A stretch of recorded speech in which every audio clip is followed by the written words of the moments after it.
Okay, so there's a few of you that are taking my code for the Rhino5 plugin, the Rhino6 plugin, and the Rhino4 Mac plugin. And those of you that are using Rhino5 with Visual Studio have noticed that little issue with the extension for Visual Studio if you're running Visual Studio 2017.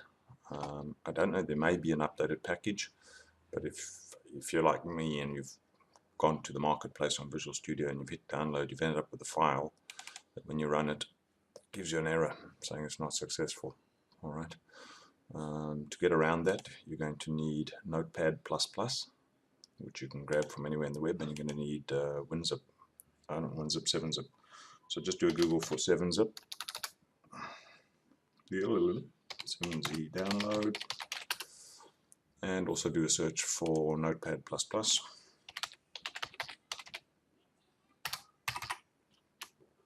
Both free programs you can dump from the web.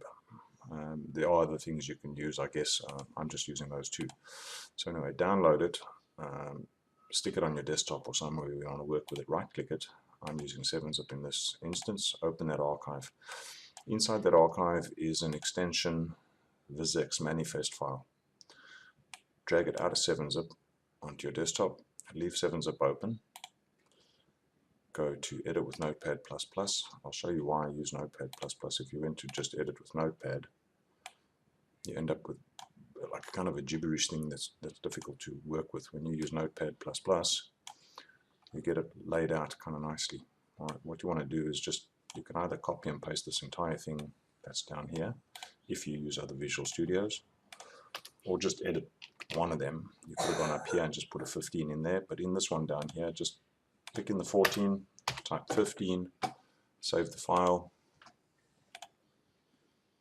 close down Notepad++, and drag that extension back in here, overwrite the one that's in there, close this, moved it, apologies, and now when you run this, it'll install. In my case, it's already installed. In your case, the installer will just run through. It'll pop up a little warning saying that it wasn't designed for blah, blah, blah, blah, blah. Just ignore it. It works fine.